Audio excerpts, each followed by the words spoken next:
Hey, this is the Make Sense Again American, where everything I say is going to make sense. It's going to be to me a 4-part series.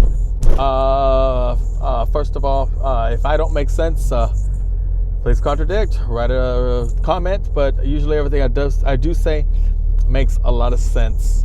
Now, first of all, I want to give you a quick rundown. I want to do a roll call. Where are the white liberal professors? Where are you at? Meaning that when it comes to white liberal professors, they have to come up with a terminology and everybody has to know about it. Example, toxic masculinity. Because of toxic masculinity, every man has to be sincere and thoughtful. We can't approach women. Men are afraid to be alone with a woman in a room privately. If he's about to give her a raise or do a review, somebody has to be present now. A lot of things are just to take the uncomfortableness away. There was a politician that says, I will not spend any time with a woman alone, during my campaign. I forgot what guy it was, but he did say that. And you have to be sensitive so that nothing happens. You get it? So if a liberal professor comes up with that terminology, everybody has to, comply. Now, the solution, make movies about men that are pretty feminine.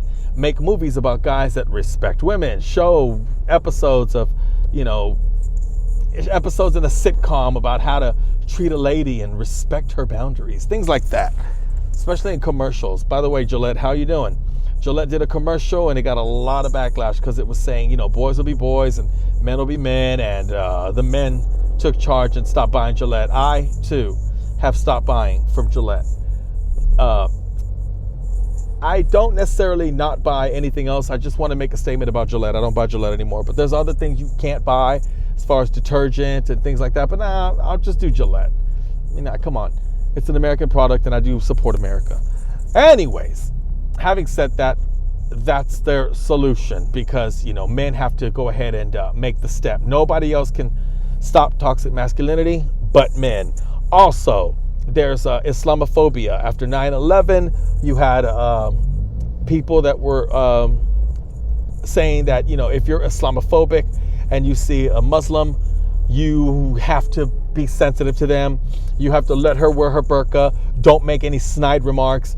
Don't give her any uncomfortable moment, or him if he is on the ground kneeling and praying, which is funny because they can pray in school unless it's to God, a Christian God.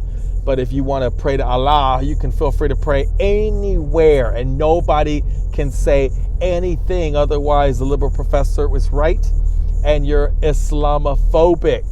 So it pisses me off that word even exists and it shouldn't exist. Another thing is that you have this thing called homophobia, and that is where people don't like homosexuality. So what do? You ban religion because religion doesn't believe in two men getting together or two women getting together. And you as a whole have to, submit almost and cooperate and give them rights and fight for their rights. Even though you've never been with a man, you have to go ahead and march with them. And so you have to, know that this college liberal professor has come up with homophobia and the solutions are there. TV shows, commercials of men cuddling. Men getting together, a woman on one knee proposing to another woman on one knee. It's kind of crazy, but there's things you do so that over time you can go ahead and make the step, even as Christians. And Christians, like I said in a previous video, you have all your laws. I don't know why you think you don't have any of your laws lined up. You've got your laws. So what are you fighting for? But nevertheless, because of homophobia that exists. So I will go ahead and identify as a professor. Why?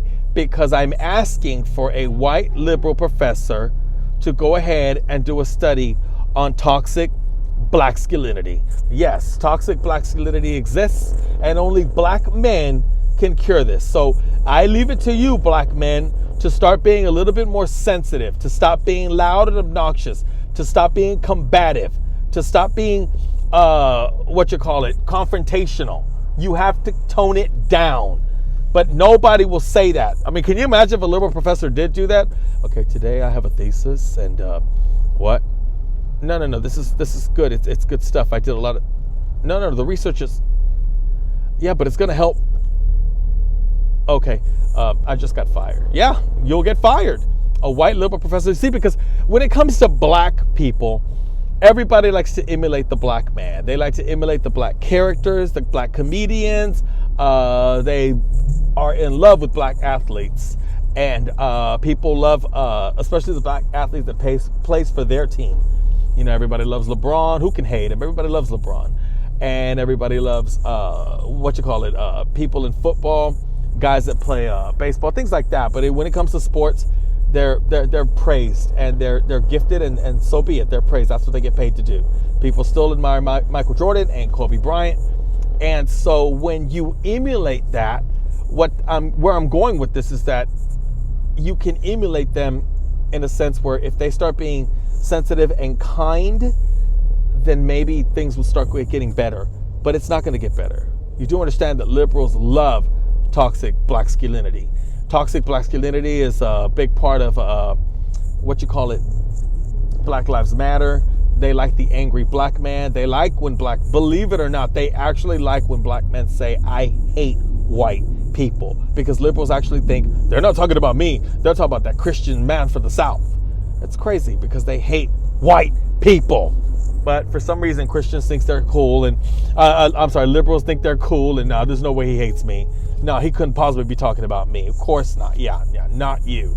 But anyway, they like to speak for black people. They like to sit there and say, well, black people are oppressive. We did this to them, and we hurt them, and so he has a right to be angry. No, you don't.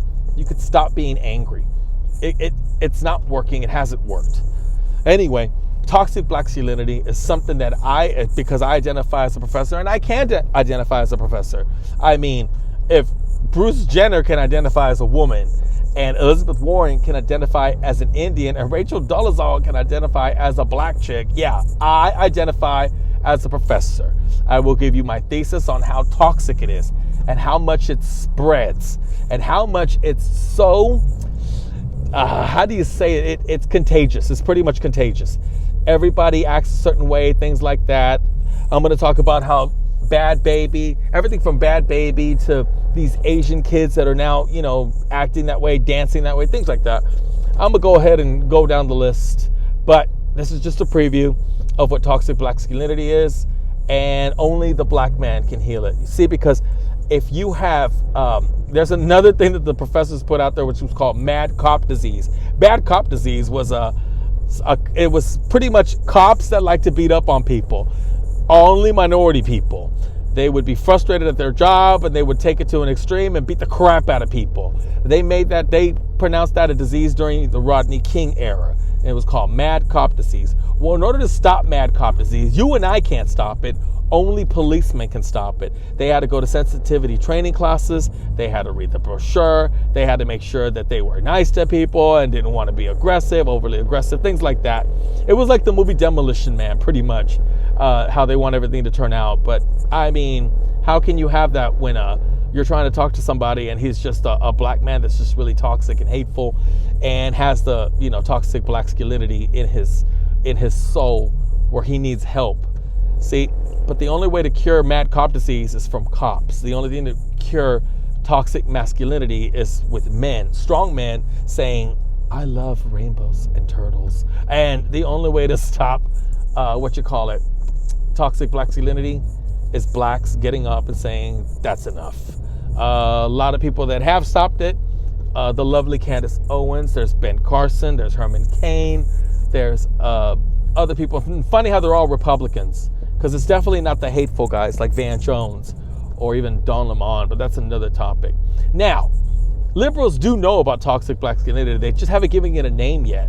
But what they're doing to stop toxic blacksulinity on their part, without giving it a name, is trying to make your young boys gay. Yes, if you turn a little boy gay, well, he won't be violent, and he's not toxic. The most he'll do is wear a dress and high heels. The most he'll do is wear fingernails and fake eyelashes. And the most he'll do is get with other men and just genocide on your race. And that's one way to do it. I'm trying to tell you that toxic blacksulinity is being defeated, and the liberal media, the liberal Hollywood, is trying to kill it what I'm going to give you is steps what you can do to end toxic masculinity. And you know you have it. Y'all violent, y'all crunk. And like I said, this is going to be a 3-part series. First, it's going to be how Mexicans caught the disease. Then it's going to be how white girls caught the disease. Then white boys.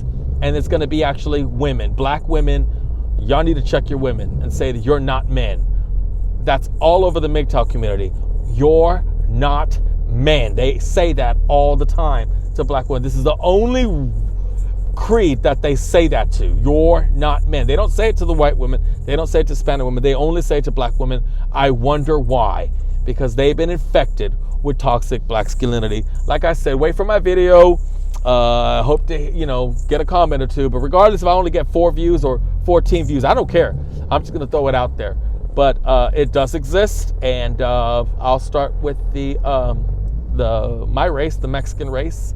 How toxic masculinity is killing my race. And I'll get with that. I'll get with y'all pretty soon. Anyway, that is all. This is the Make Sense Again American. If that doesn't make sense, please contradict. But to me, it makes all the sense in the world. Have a good one. See you soon.